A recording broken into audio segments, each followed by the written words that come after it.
Okay. So those just joining us, I'm waiting for Chair Hobson to get on. He's having difficulty getting on the meeting. So once he's on here, we'll start. If for some reason he can't, then I will start it for him while he's trying to work things out. So it'll be just a few more minutes.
For those just joining, we're waiting just a couple moments, and Alan was having some difficulty getting on his computer.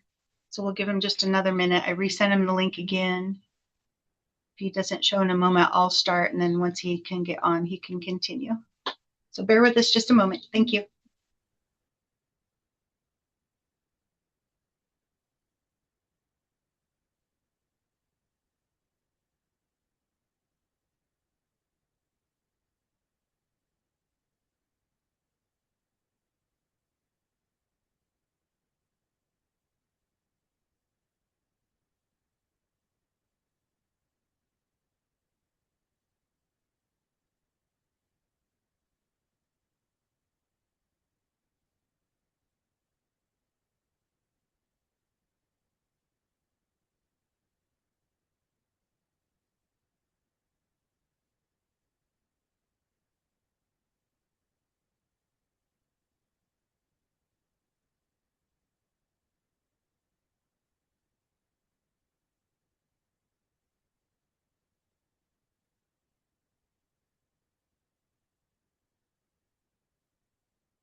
Okay, it looks like he's getting on there.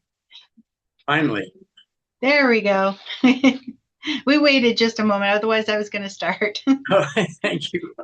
I have no idea what happened. I did it the same way I usually did and it just kept coming up. Meeting already in progress. You can't get on.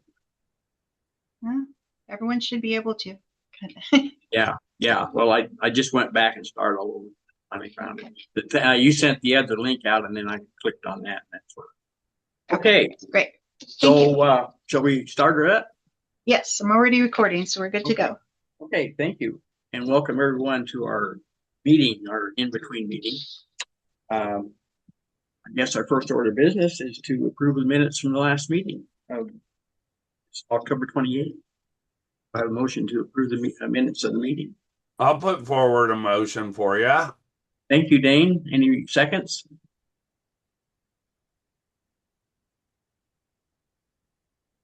Do I have a second?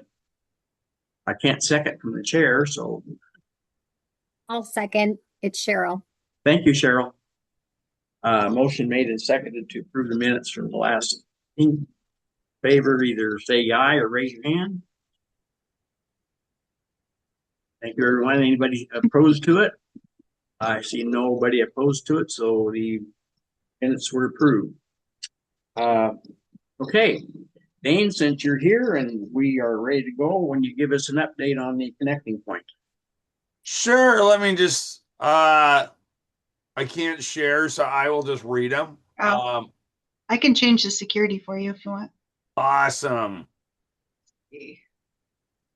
potentially. Is it not letting you ask me? Usually it asks me. There it Oh, goes. here we go. Sorry. There it goes. Awesome. We had a total of 334 services, which was up a little bit from the previous month. 138 of those male, 179 female. I've been noticing we've been helping more females than males out there. 17 did not identify check as either identify as anybody in that column. The age range, which Adapt has been great at getting those age ranges. 87 ages, but 18 to 30, 24, 31 to 50, 33, 51 to 64, 29 people, 65 and over. We had one. With ID, we had 113 people last month, and 53 of those were male, 60 female. Again, more females than males. When I unduplicated that, that was 101 people that we served that did have the ID. 50 females or 50 males, 51. Showers, we had 147. The team has been amazing getting me all the shower data, and 106 when I unduplicated that. Miscellaneous resources, that's like backpacks and just miscellaneous things that Adapt has about 144, or other agencies also. But naloxone, 131. Wound care, 120 kits distributed, and then 112 hygiene. Socks, up and coming seasons for socks, and we're seeing that number go up, 92. Food resources, 61. Condoms, 53. Harm reduction, only outside of areas that we can actually, inside areas we can provide it. We're 37 people. Pet food, 19. Live testing, most of that was at the outpatient treatment center on Thursdays, and that was 17 people actually got tested for HIV, Hep C, and syphilis. And then testing strips for fentanyl were 4. We did have some sharps containers distributed when they're going through the park and just engaging with people. And Dream Center dealt with 337 people last month or in October. The UCAN housed 9 people, which is a great job. And then the Navigation Center got me a number for 52 people they served in October, which is great. I am still working on the medical bus to see if we can get that medical number. Just kind of give an overview.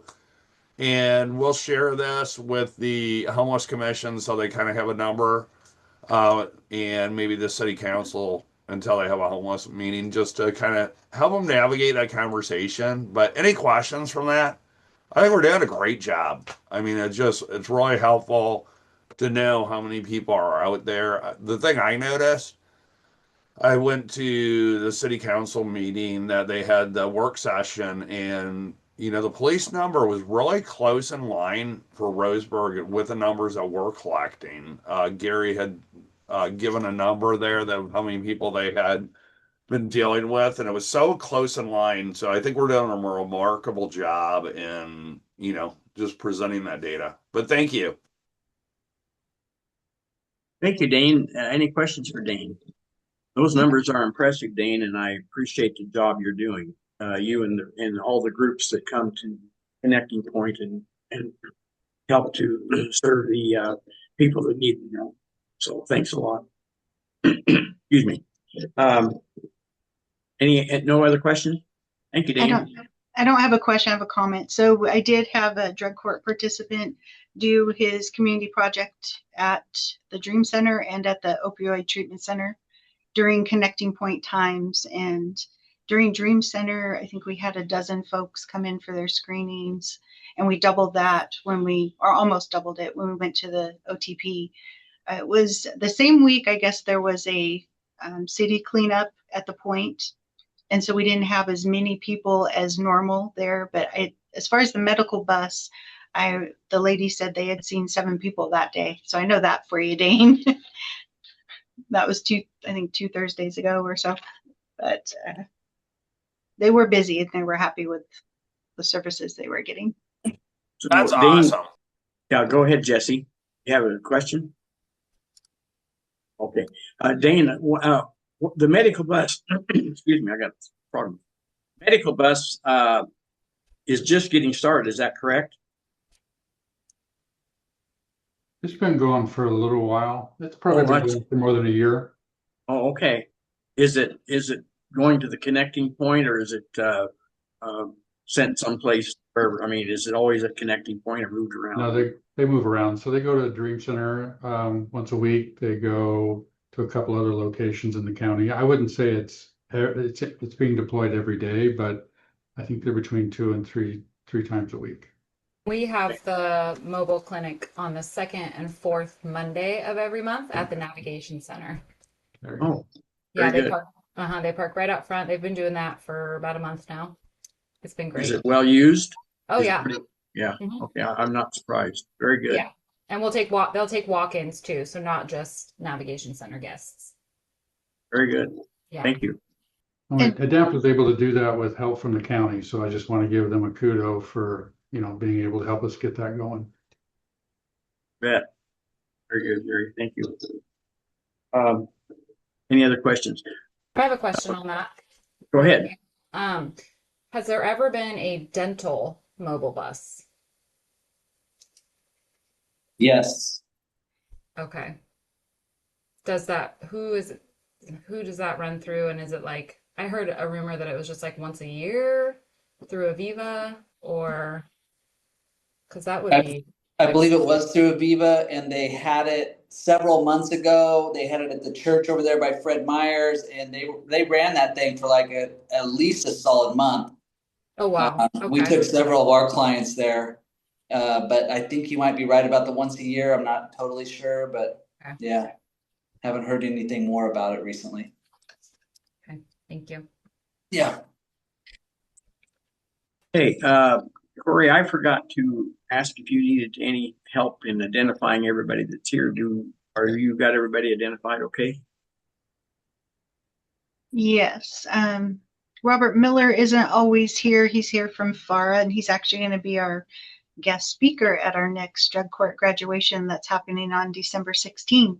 So if anyone wants to hear his great motivational words of wisdom, please come to the graduation. It'll be at 5:15 at the Douglas County Fairgrounds on December 16th. Okay. Oh, I forgot to have everybody identify themselves, but you have it situated. We're on. Behavioral health updates. DAPT. Cheryl, you have your updates.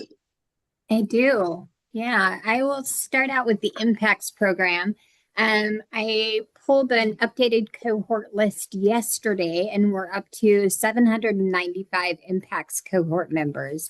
There are 304 cohort members who meet criteria. And so what I mean by that is those are individuals that have 4 or more incarcerations within the last calendar year. And so that's really the focus of our services. I think it's interesting. What I noticed yesterday when I looked at that is over the last couple of months, that active cohort list has grown pretty significantly. I think we have averaged about 200 people that we were providing services to each month. And it has jumped, and I'm not sure if that's more people are going back to jail or the cohort has just grown to almost 800 people or a combination of all of those things. So in the last 2 months, in Q4 so far, the team has provided 641 services during 417 encounters. So they have been really busy. 54 of those have been care coordination services. There's been 22 services related to education or health improvement.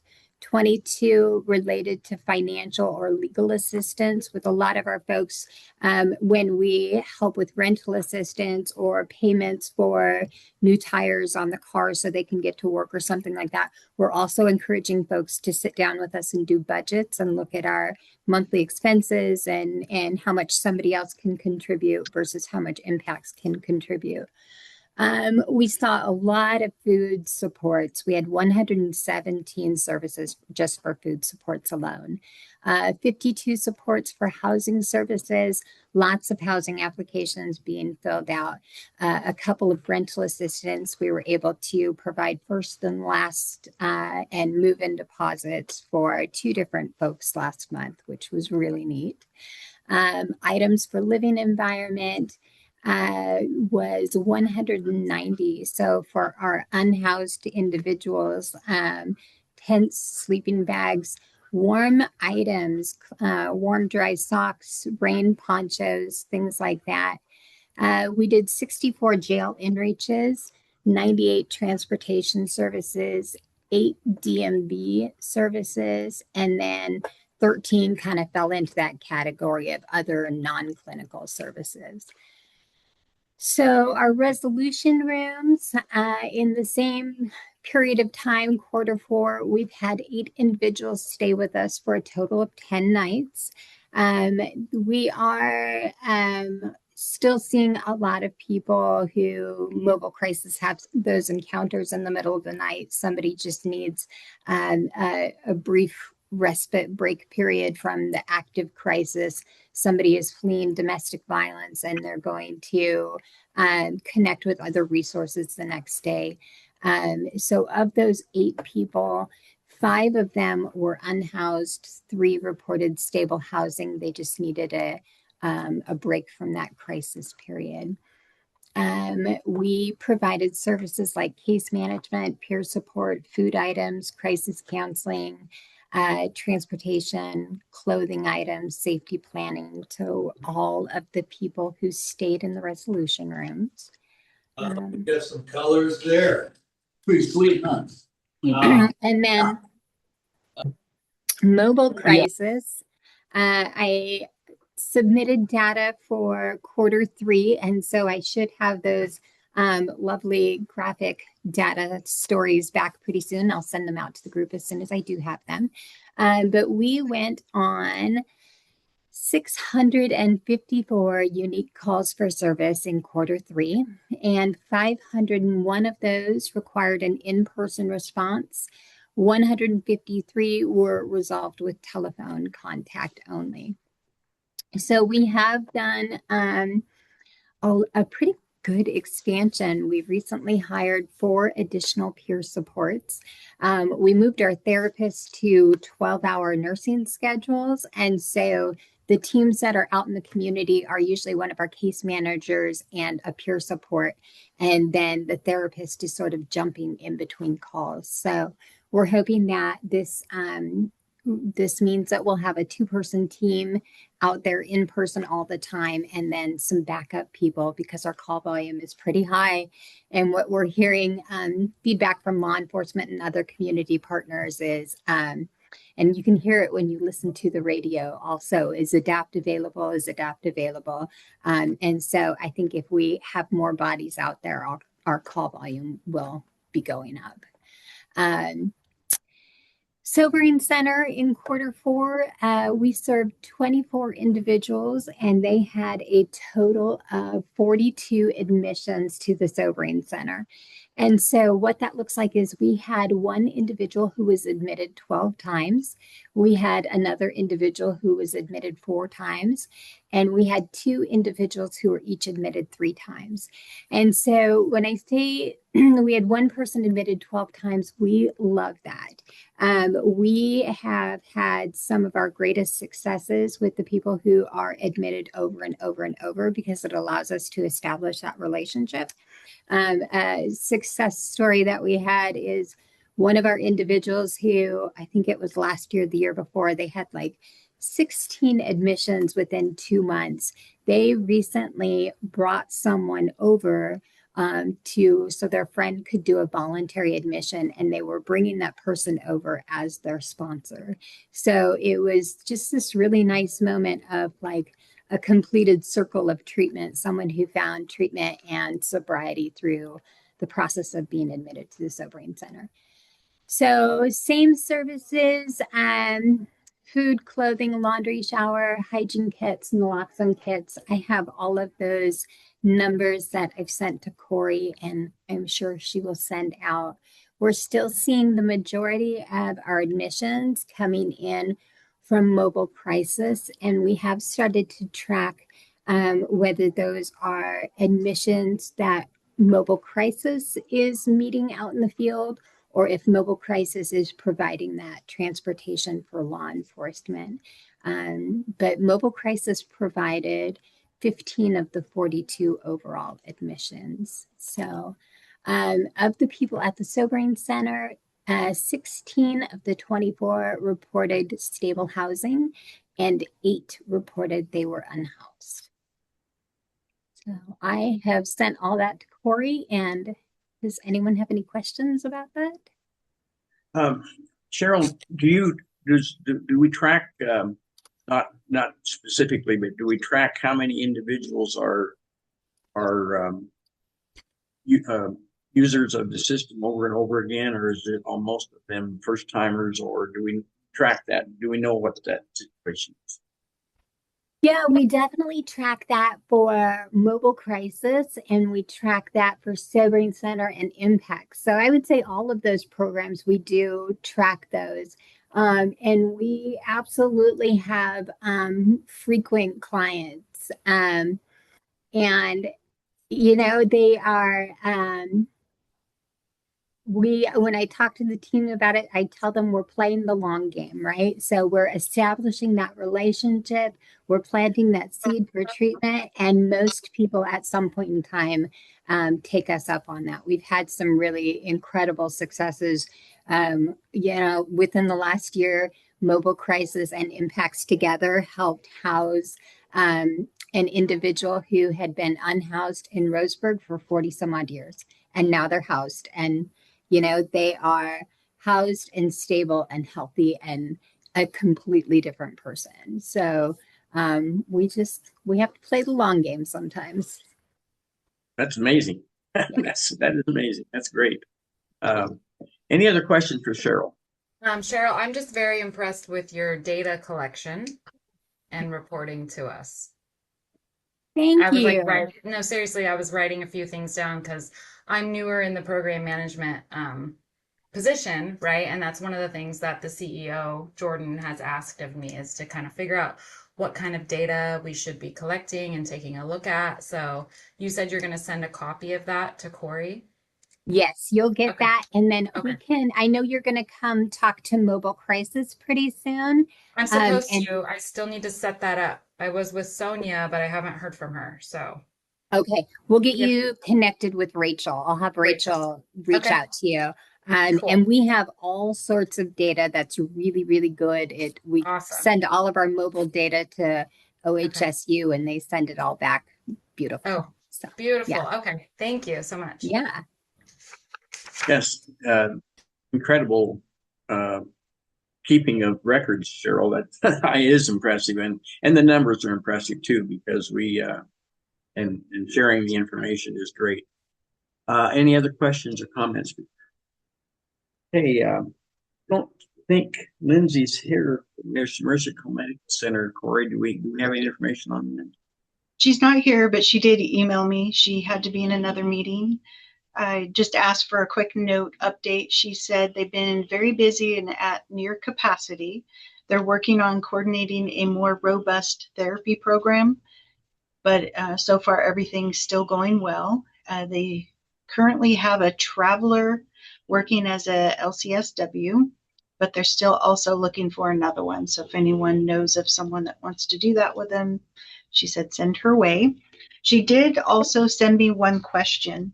She wanted to know, I know with the thresholds for opening warming centers, we wait till it's more of the freezing weather issues, but she wanted to know if there were any other options where she could send folks to get out of the cold, even when it's not freezing, it's still really cold to some folks. So I thought I'd ask that of this group if anyone had any information of some alternatives until a warming center was activated. I'm thinking there is a group that is providing a warming center in one of the churches, and I forget which one it is. They provided a cooling during the really hot weather, a cooling center, water and everything. So I'm not. Yeah, what's that? Yeah, St. George. Yeah. Yes, that's correct. Noon Yeah. brown beggar. I don't know if they do that on just a specific date. I can reach out to Rick Sapp, who runs the UCAN warming center, and see if he knows of anything besides Okay. his. And I can give Lindsay his email too. I have it. And then Jerry, I see you have your hand up. I was just going to mention that it might be valuable to do a burn data report at some point too. That's the outreach work we do through the Measure 110 grants. None of that's represented in any of this either.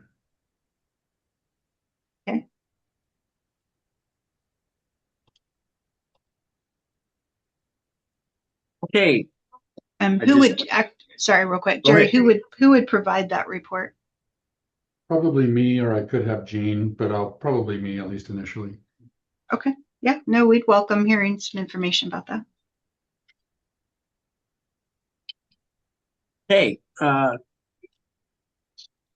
phone just rang. Any other roundtable comments on our behavioral health updates? Anybody else anything to share that we haven't got on the agenda just yet? Okay, nobody hands are up, so we'll move on to housing updates. And Janelle, do you have any housing updates for us? Well, first update on H-Tag. It's been a fairly light month, although there was obviously the crisis averted at the beginning of November with the food stamp situation and the fears with that. So there was a lot of communities, agency partners coming together for the community to help with food supplies and such, and so that was really great to see. So that was really good. Now I think the focus for H-Tag has been shifted, of course, to warming centers and immediate needs, tents, tarps, sleeping bags, and the usual for the unhoused population out there. So that's what H-Tag's been focusing on.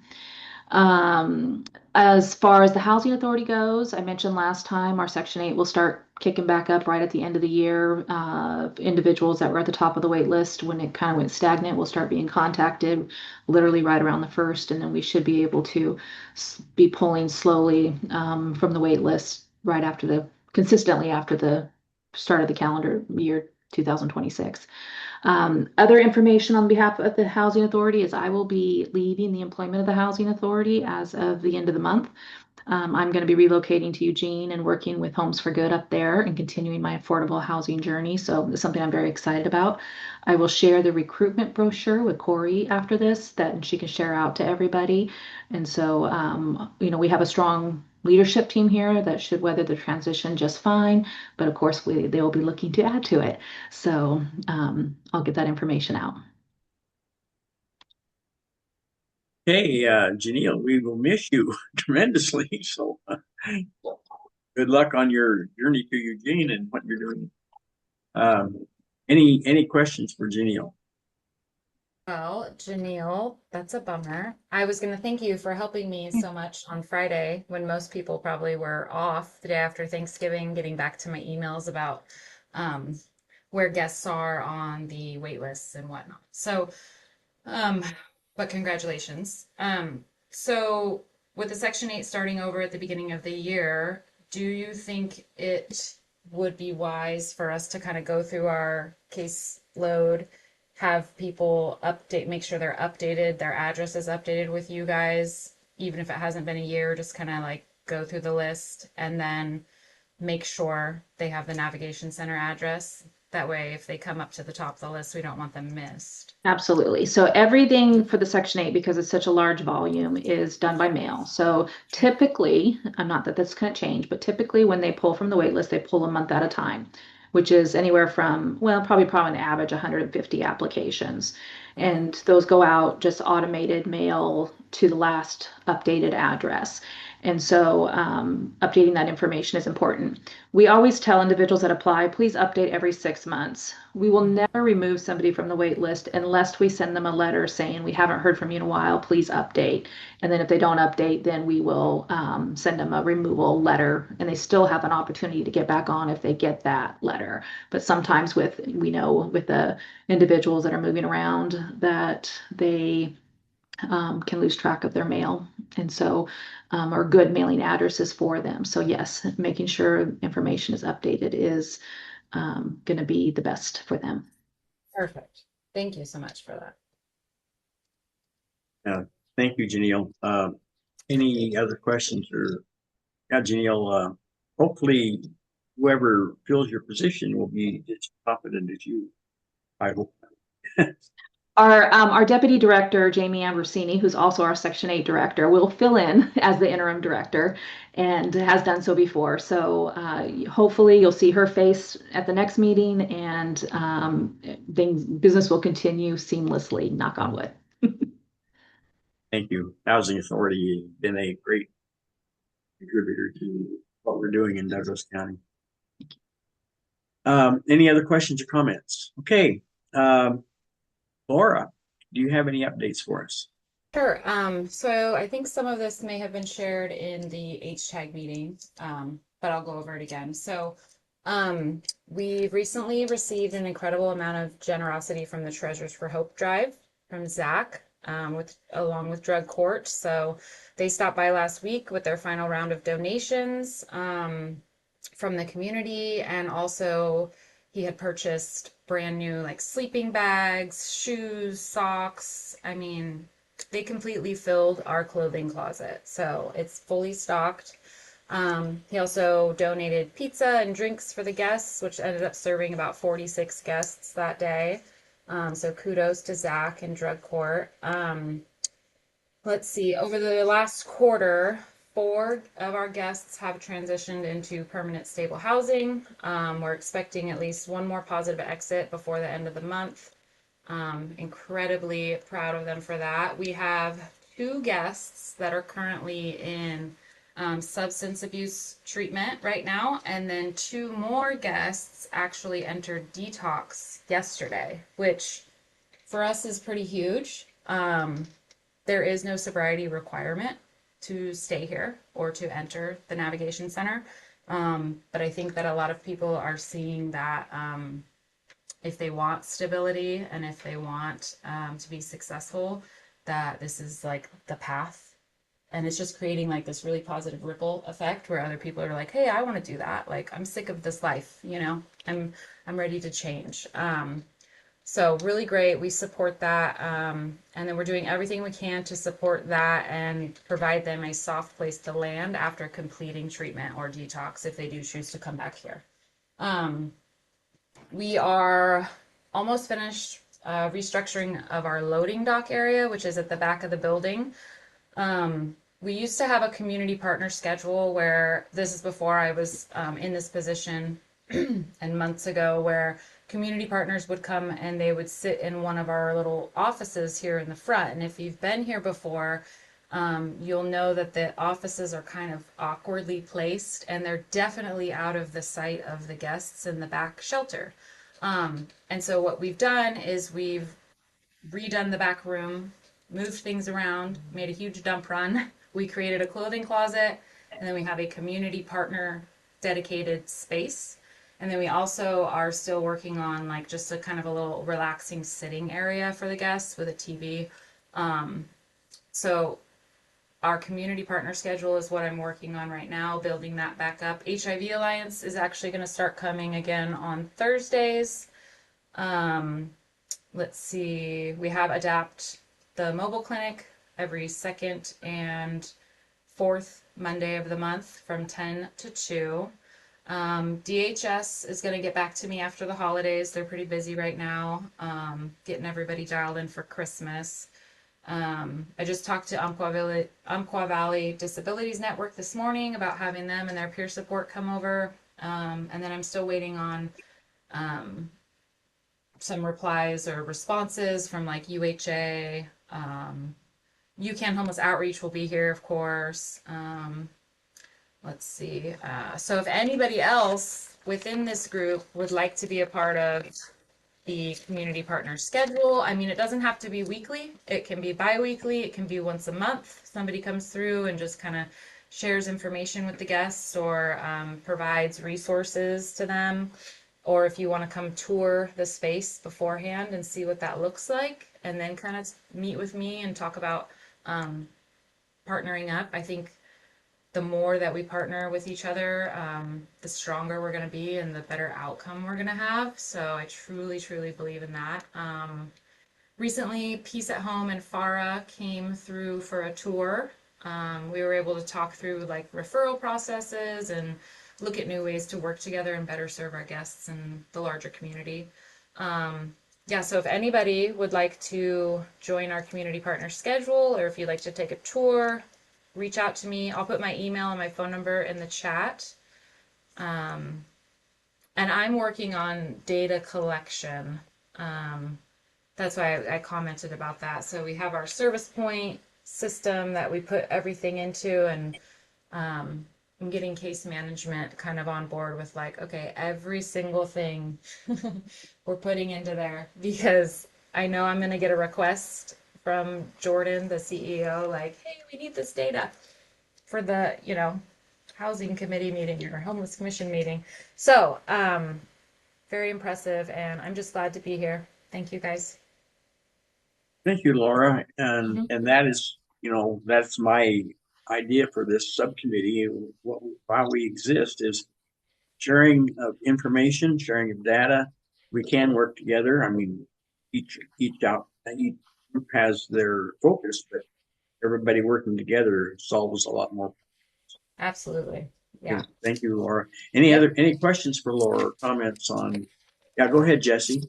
I was wondering if Laura or maybe the people at the Dream Center, I have a bunch of coats and nice clothes that people have been donating, and we just don't have the room at Painted Horse. Do you guys have room for that? Yeah. We do. Yep, we sure do. And that's something that right now, for some reason, all we have are like size medium coats. Oh, I got big ones. Okay, big ones are perfect. Yeah. Okay, great. Great. I'll try to get those over to you maybe this week or the next week, because we're kind of doing a coat drive for December, but we've just got so many coats now, and it's like, and we're doing a toy drive for kids, so we kind of want to make room for the toys. Sure. So that would be great. Yeah, we can also come by too. I have a work van that I can swing by. Okay. Also, we were thinking of you too, about like maybe once a month coming through as like a community partner. I don't know, or providing brochures or something for the guests. Oh yeah, we would love to do that. Okay, a lot of them, when we're talking about getting sober, they're, and they're like, oh, I don't want to do AA, and I'm like, well, have you heard of, Right. recovery? They even have a drop-in, so a lot of people are interested in that. Okay. Yeah. I will. I'll come over this week. I'll be in town tomorrow and tomorrow. That's it. I'll come over tomorrow. We're 9 to 4. We're 9 to 4. Lunch is from 12 to 1. But other than that, I'm here. Awesome. Thank you, Laura. Yeah. Thank you, Laura and Jesse. Very good. Any other comments or questions? Okay. Anybody else have a housing update that we would entertain, listen to? I'm just wondering if Thomas or Robert Miller maybe have any updates on the Lotus pad. Maybe you guys had any folks there, drop-ins? Robert has some updates. The Peace at Home housing unit, we've had one family reunification, so we have a unit available for 18, 24-year-olds for a rental at this time. But Robert has some updates on his programming. Absolutely. Good afternoon, everybody. So what's happening out at the Lotus pad, we're actually pretty excited because the light at the end of the tunnel is a few inches away.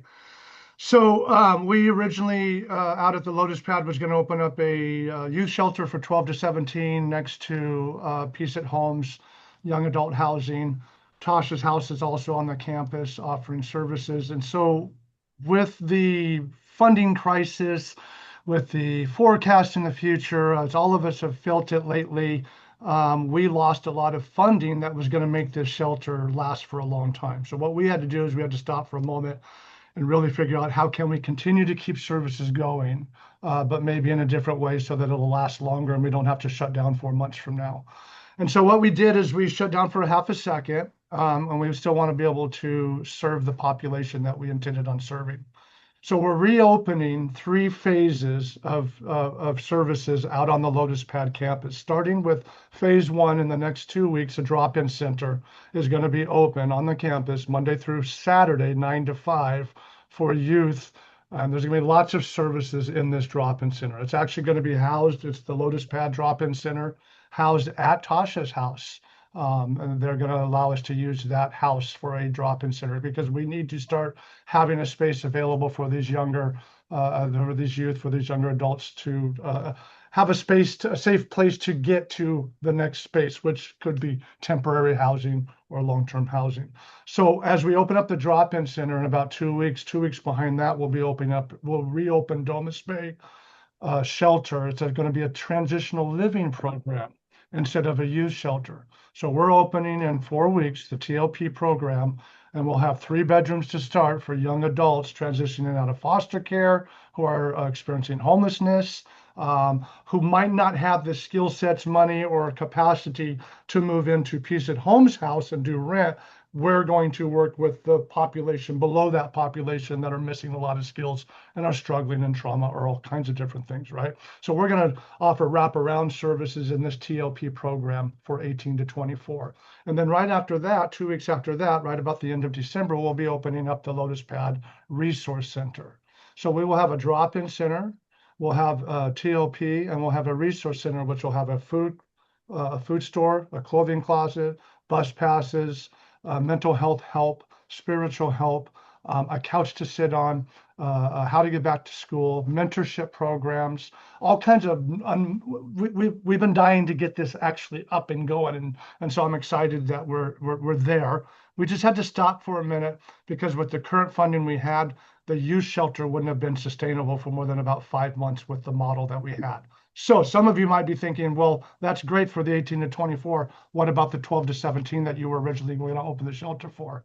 We just launched, we got the logo back and are working on the brochure today, Safe Circle Northwest Host Home Program, where we are utilizing the community members. We're working with families, training them and vetting them, trauma-informed training them to take a youth 12 to 17 into their home, which is obviously a lot more better, safer space than a shelter any day, is for a youth to have an actual bedroom in a family setting.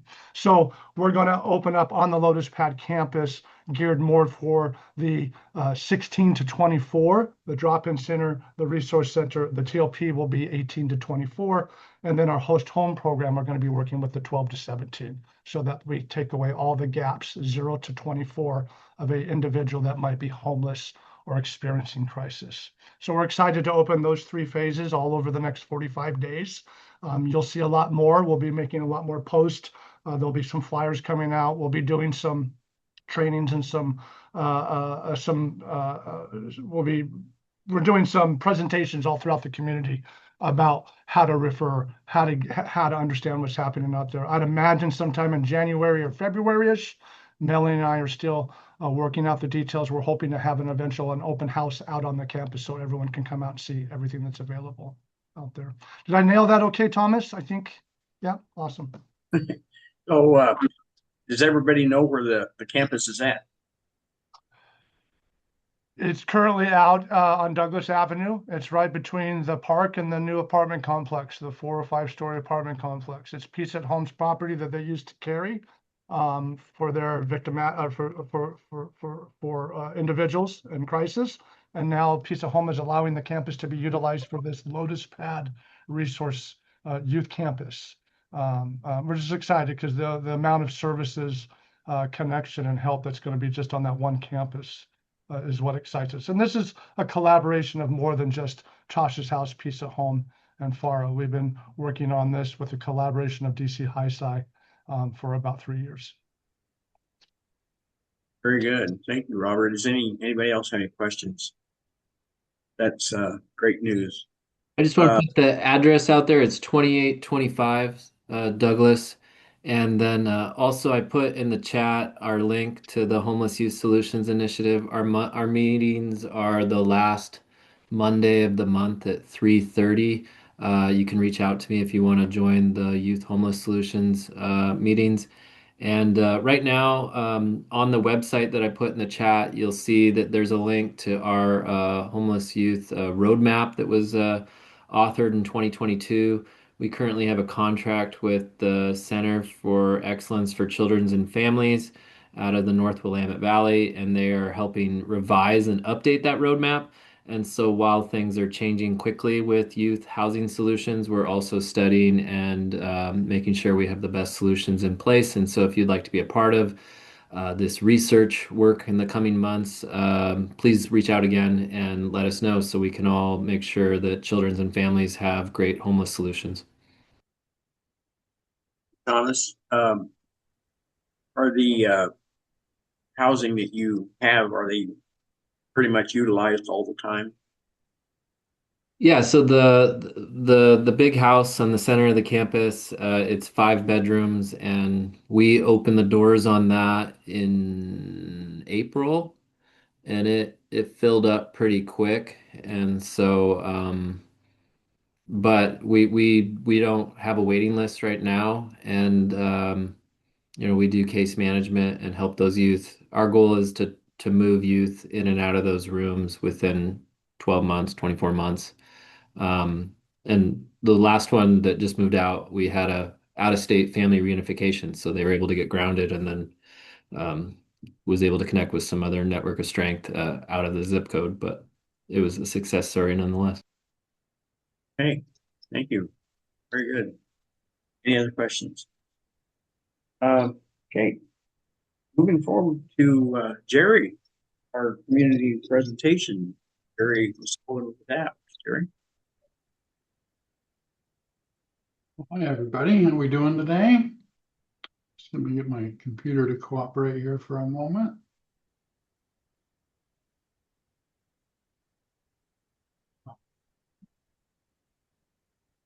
Okay. So I'm going to talk to you about a development we're working on out Diamond Lake Boulevard. We've been working on this for ever, about 3 years, I guess. And it's really driven by the need for more residential beds for treatment for adults. And we wanted to make an environment that was supportive of recovery. Often we have, programs like ours are utilizing existing buildings and remodeling them, somehow make them work for treatment. And they always have that kind of feel to them. As nice as we try to make them and we try to create a good environment for people, the facility is often holding that back. So we wanted to develop a program that not only added more beds, but also created an environment that supported, the difficulty that people are going through with what is often the biggest, most difficult change that they have in their life when they go to residential treatment. A person who goes to residential treatment is a person who has a pretty high level of acuity for their substance use, very difficult for them to stop. They're dealing with lots of contributing issues from, family issues to maybe legal issues and other problems, including maybe homelessness or not having a safe place to live.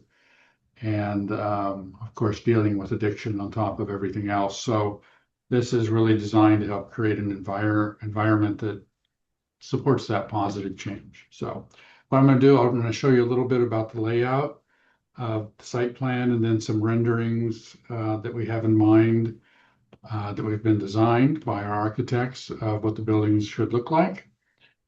It's primarily one building initially in this first phase. We have 5 buildings planned, but the costs for this project have been much higher than we anticipated. So we keep trimming this down to try to make it fit within our budget. And this looks like where we're going to land for our first phase. And then we hope to add additional treatment programming for families, which means really an adult with a young child, 6 or under. And for teens, a current program that we have, it would just be a new facility on the campus. And then we have a separate phase, which is 64 units of recovery housing. So really trying to piece all the pieces together to make a campus that really supports recovery and gives people the pieces they need to be successful. So I'm going to walk through that here just shortly. This is off of Diamond Lake. We own 40 acres out there just next to the Church on the Rise. This is right next door to that. Only the lower 12 to 14 acres is really buildable. It's right along the highway.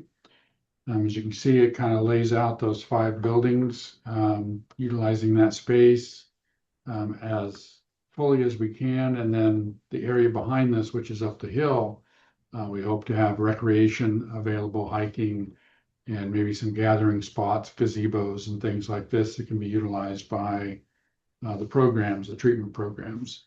This building in the middle right here, top, that is the main building that will be 2-story. It'll include a kitchen, 2 cafeterias, primary care offices will be there, some other support staff, and then the second floor is 50 beds of adult treatment. There's some other pieces that go along with this. There's some outdoor gardening and outdoor recreation that will go along with that. And then in separate phases, we don't have the funding for this yet. We have adolescent treatment located to the right. And to the left, this is planned for the family treatment component. Looking at 14 beds for adolescents and 16 or 12 beds for adults with children. And then, like I said before, 64 units of housing down here along the highway. This will be 3-story buildings located there. On the first floor, this is that main building that I was just talking about. You have the entryway here at the bottom of the page, coming into a lobby area, staff break room. Intake is off to the right, reception is straight ahead. The blue is primary care. We'll have a provider there 5 days a week. And then the kitchen is located towards the back, and the cafeterias on the left. We have 2 cafeterias because we'll have multiple populations and we want to keep them separated. They'll have outside seating also on the patio on this first level. That pretty well rounds out the first floor. Second floor, these are all treatment beds around the outside. And we have this broke up into 4 different areas. So primarily men's and women's, in the blue and the pink, and the yellow is a flex space, which we can use in different ways. Sometimes people aren't as successful at being in the main population, and so this will be an opportunity to create space for people who need to be on a different kind of in a different group or a different milieu. And then we could also think about, for example, if we have a wait list, which we currently do right now for men, that's pretty long, we could shift all the yellow into men in order to reduce the wait list. And it could go the other way if we had the same thing for women. So there's different ways we can utilize this space. There's some group room space. This is lounge space, shared rooms around the outside perimeter, and then RA stations located here and here. Medical and dosing here for anything for medications that are needed by residents. Showers on each side, group rooms, counseling offices are distributed amongst the clients. And then, yeah, I mean, that's pretty much the layout that we're looking at for this main building. And then some renderings. This is the front of the building that would face down towards Diamond Lake. 2-story on this side. On the back side, it's ground level because this is built into a slope. This is from the other side. Still the front. And this is the back of the building. So at the back of the building, I didn't really go over this in much detail, but each of these spaces, I'll go up here real quick. Each of these spaces go out, just a second here. They go out at ground level here out the back. And so they have access to the outdoors through that area. And then of course the elevator and stairs are in the middle. Windows and light, of course, are a big part of this. Want to create a nice light, airy feeling for clients when they're staying in the facility, and really try to support this difficult journey that they're on. hopefully we're looking at breaking ground probably in spring. We're doing some pre-work here this month, and then the real work begins once the rain stops, hopefully. Hopefully it stops soon this year.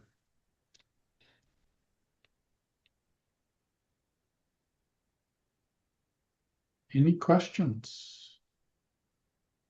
I don't have a question, Jerry, but I'm very impressed with that building and that layout and the plans that you have moving forward. It's quite an accomplishment. Well, thanks. I mean, it's our biggest project we've ever done. We haven't been able to do a new building like this before. We've gotten a lot of support from the CCOs, from Oregon Health Authority. We have support from the CJC as part of this project, and Lipstick has been a participant in helping us find the pieces in order to make this a reality. And initially, we thought we had enough funding to do 3 buildings and do all of that upper level at once. But as the numbers started coming back, it was clear that inflation has chipped away pretty hardly at what used to be a pretty large sum of money and now is obviously quite a bit less that we can do with it. So we're excited. It'll be a great thing for the community, and it'll be great for staff too to work in a facility that is really designed for this purpose. Jerry, I was just curious, is Deer Creek still operating, and do you have an educator on board? Yeah, we do have, it is operating, and we've done online school. It's worked out okay with them, and then we have staff support them. We have school space on campus there where they're at currently.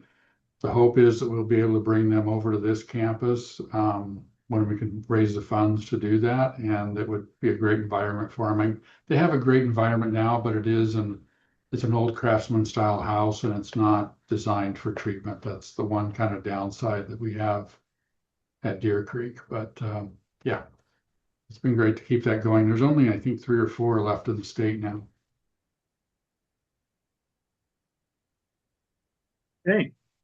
Thanks, Jerry. Anybody else have any questions? I don't have. There you go. Anybody else have any questions or comments for Jerry? Great idea, Jerry, and the funding will come together to develop that site. That's very impressive, and it's needed pretty much. Well, thank you. Okay. If no other questions or comments for Jerry, we'll move ahead to impacts grant discussion. Lori? Yeah, I invited some of the impacts members. A lot of them couldn't attend today because it's an off day, but that's why I wanted Jerry on this meeting too, so he could explain, the ideas that they have for their campus. A sizable chunk of our current impacts grant funding goes towards the infrastructure for this project that he has. So we're working with CJC now just to finalize some of the numbers to make sure we have that for him moving forward from what we have this year. And then what I received recently from CJC is that they're going to reopen an impacts grant process, but I probably won't see anything until mid-December. They talked about earlier, but now they're saying more mid-December. And they said they'd give us close to a month to go through everything to finalize our application. So I will call for a impacts meeting once we get the news of, the grant opportunity, so we can talk about it as a impact subcommittee. And that's really the only status update I had for the grant itself. We have a little over $1 million set aside for what we're doing with Jerry's project. So once we can get that squared away and a definite yes from CJC, we'll make sure he gets that money.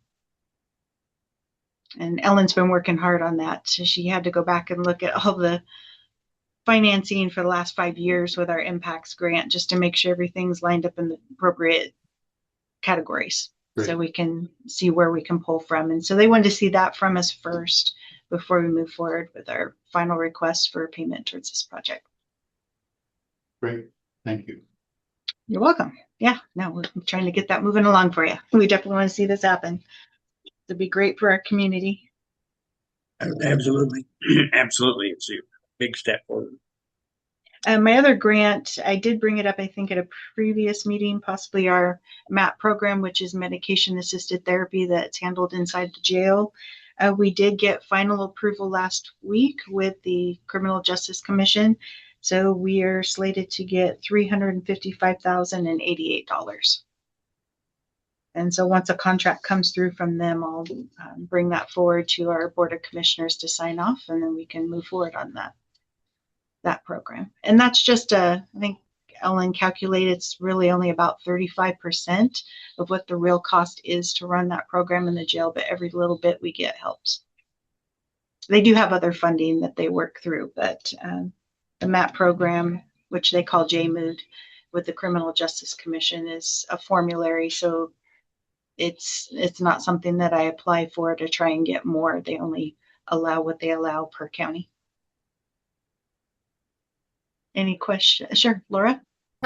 So this is off topic, but does anyone know where people are able to get free cell phones or cell phone service right now? Or is it just the access Right now, ones? Yeah. yeah, right now the ones I receive, because I provide a free cell phone and 3 months of service, but it's through Chad at Boulder Care. He Oh, gives right. me phones and I give those to our RSAT graduates. So it's specific to our RSAT program, which Okay. is the treatment program in the jail.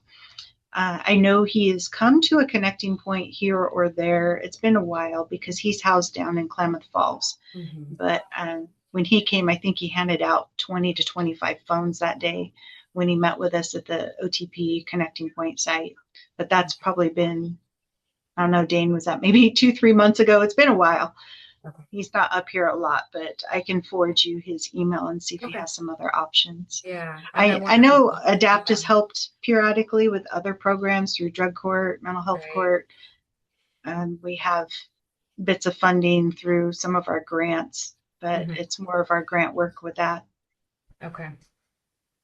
Thank you. No problem. It's a good question. Hey, Corey, you want to go ahead and do the Hope Drug Court graduation project? That was just flyers. part of informational. I already kind of gave the plug at the beginning of the meeting that Robert Miller with FARA is our guest speaker. So he'll be presenting there during drug court graduation. Right now, we never know for sure, but right now we have 7 folks trying to graduate. Like I've mentioned in the past, there can be little glitches. Doesn't mean there's anything bad that's happened. Sometimes there's the realization that someone may need a little bit longer in the program just to really get them to where they need to be in life. We don't want to push them through too fast. We want to make sure that they have all the tools and guidance necessary to succeed once they're finished with the program. Something new that was done, and Christina's on here if she wants to talk about it. Knew this last grad group is court had them come back for, I think it was about 3 months time, where they spread out the visits just for check-ins to make sure they're still doing well. Because a lot of times when they first get out of graduation phase and they're done, something happens and then they kind of forget what they learned. So we want to make sure that they stay on track. They have the tools necessary. They built their peer circle. They have the right people they can turn to. They can always go back to ADAPT for more treatment without the court being involved. So we just want to make sure they're doing well and that they keep having a good, productive life. So we will present their project boards and the lobby as you walk into graduation, and then each graduate will have a speech and talk about their project that they did in the community, in which I will have some pictures on our PowerPoint presentation to showcase that as well. We had some really good projects this time around. We do every time, but this time felt a little different. It's good, thoughtful projects. I saw Christina's hand up. Was that what you were going to talk about, Christina? She put a heart up, but she's welcome to join in too.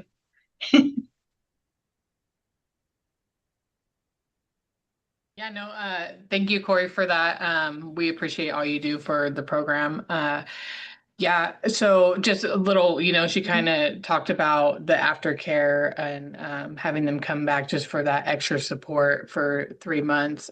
Just to kind of, um, let them out in the wild a little bit more slower than, just get that extra support. But and then if they choose to come back after that, our goal is, for them to become alumni and continue to come in and help the newbies and kind of guide them and help them out. And we have some that still come back and they're fantastic. And yeah, so I'm excited for this one.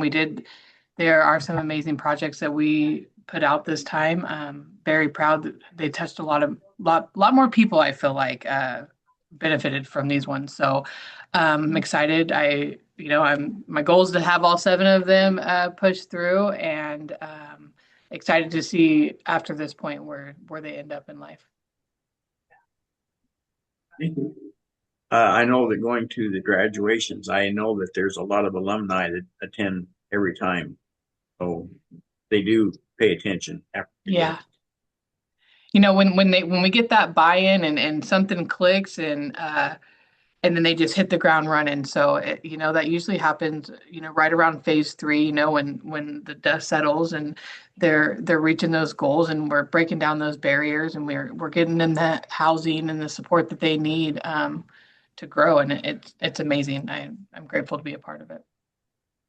Okay. Go ahead, Corey, with your next having a disposition calls for service.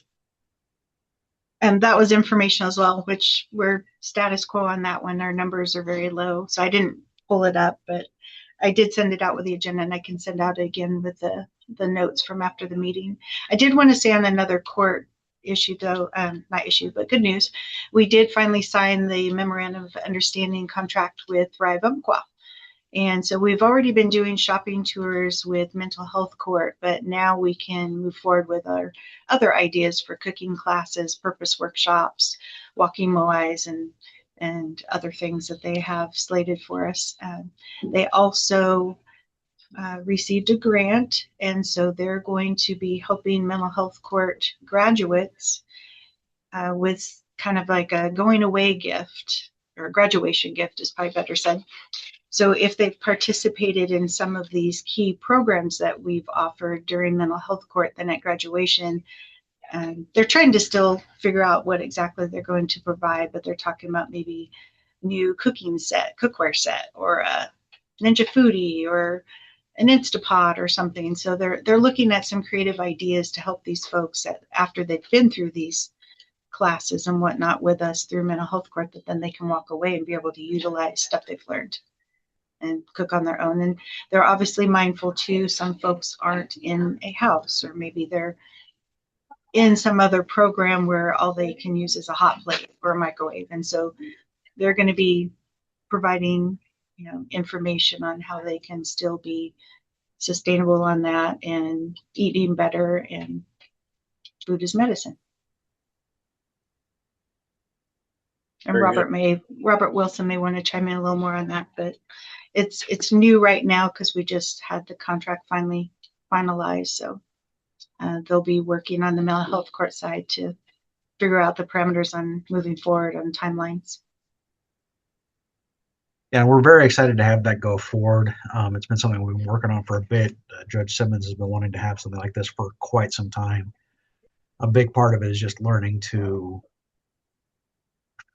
just learning to shop, but also learning to cook, learning to take care of all of that. And Thrive is very good on putting together kind of a curriculum to help teach the clients that with the basic everyday kind of equipment that they would have: microwave, hot plate, nothing really complex. So, and that saves them from having to constantly rely on the questionable array of microwave burritos and other fast foods that sustain most of the folks. But they'll be able to save money, eat better, and help maintain their own health, which is a big deal. Especially since one of the big things that we're trying to work our clientele towards is kind of more independent living. So, and that's one of those big skills that they may never have learned. So looking forward to really having that take off and go. And Robert, we have a shopping tour tomorrow night, correct? At Sherm's? Correct. Oh, and the other thing is that with a lot of this Thrive, with the Thrive classes and the even some of the shopping things, we've tried to word things in such a way that we don't actually close the door to any of our alumni attending. So we can hopefully, even though they graduated, before, this helps them kind of stay connected to the program in some way, shape, or form, especially as we try to beef up what we have for alumni. So that's all. That's excellent. That's excellent. I think that's very, very needed for not only the people that are going through the drug court program, but also all the other people that come out. Peer support is very important, and being able to live by yourself and be able to handle everything that comes by this. I had another question, Robert. Since you're involved with the RSAT program very heavily, is the RSAT beds pretty much utilized still? Christina's got her updated numbers on that, but I think where the census is, as I recall, is still fairly low for RSAT. We get a lot of referrals. It's just getting that pushed through is proving to be a little difficult. Okay, thank you. Corey, do we have anything else? That is all I had. Okay. Unless Anybody anyone else has any quick updates. Yeah. Anybody else have any updates that they want to share before we move forward? And I don't see anybody. Oh, Jesse, do you have something? Yeah, I just wanted to give Corey a shout out as she was recognized and received an award last night for outstanding community person or something like that. And because she is an outstanding community person. And also just to let everybody know that Painted Horse Recovery at our gala in Portland, we do an annual fundraiser. We recognized and honored Judge Robert Johnston as the outstanding community warrior in Roseburg for all he's done for our recovery community and keeping our streets safer. So thank you, Judge Johnson and Corey and all your staff. And Jesse was also recognized last night as an outstanding community member. At World AIDS Day, we just recognized some amazing members of our community that have made an impact. And Corey was one of them, Jesse and Courtney and Jacob, and then Meg with the feeding program down in the park. So we just try, and Lupe was also recognized. We just try to award some members for their outstanding influence on our community, making it a better place. So Corey and Jesse, great job. Well, thank you. Absolutely. It's a lot of work, and we need to recognize those people that step up and do that work. It's something that all of us have to do, but some people do more than others. Great. Congratulations, Jesse. Congratulations. Everybody that works on these things and makes a difference in life for these people should be happy for, congratulations. Okay. Anybody else have anything they want to add to our meeting today? If not, our next meeting is January 27th. See you all back, and have everybody have a Merry Christmas coming forward, and Happy New Year, and hopefully everybody be back on January 27th, same time, same place. Thank you, everyone. Yeah, thanks for meeting on an odd date. Have a good day. Thank you. Bye. Bye.